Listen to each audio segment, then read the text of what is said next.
बिस्मिल्लाहिर्रहमानिर्रहीम। शुरू अल्लाह के नाम से जो बड़ा मेहरबान और नहायत रहम करने वाला है। अस्सलामु अलैकुम, कैसे हैं आप सब? उम्मीद करती हूँ आप सब खैरियत से होंगे। आज आप लोगों के साथ एक नया वजीफ़ा शेयर करने लगी हूँ। मुकदमे से खुलासी के लिए वजीफ़ा है। कोई भी जायज़ काम मुराद हो या अटकी हुई हो, कोई मुराद हो या कोई पूरी नहीं हुई है, कोई काम अटका हुआ है, तो इसके लिए ये वजीफ़ा बहुत ही ख़ास वजीफ़ा है, नहायत मुजीब अमल है। मुकदमा अगर कोई अटका हुआ है तो उसमें आप लोगों को, अगर आपको कामयाबी चाहिए, उसके लिए भी ये ख़ास वजीफ़ा है। मुकदमे से खुलासी के लिए वजीफ़ा है।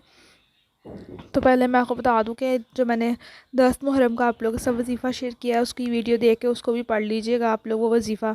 इंशाल्लाह उससे आपकी हर मुराद पूरी हो जाएगी। 10 मुहर्रम का वजीफ़ा दे के ज़रूर पढ़िएगा मेरी वीडियो देख के, ठीक है। और ये मुकदमे से खुलासी के लिए मैं वजीफ़ा शेयर करने लगी आप लोगों के साथ। इसको पढ़ने से आप लोग के फ़तह के दरवाज़े खुल जाएंगे। ये वजीफ़ा पढ़ने से वजीफ़ा क्या है मैं बता देती हूँ। ये सूरह यासीन की आयत है। इन्नमा अमरुहु इज़ा अरादा शैअन अन यक़ूला लहु कुन फ़यकून।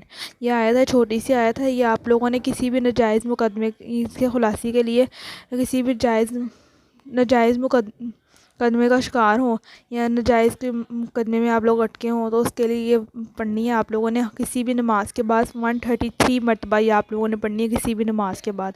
अव्वला की 13 मरतबा दूध पाक के साथ ये पढ़नी है। इस वजीफ़े को पढ़ने वाले के अगर हक पर हुआ तो इंशाल्लाह कामयाबी मिलेगी, और ना हक में हुआ तो मुसीबत में गिरफ़्तार हो जाएगा वो, ठीक है।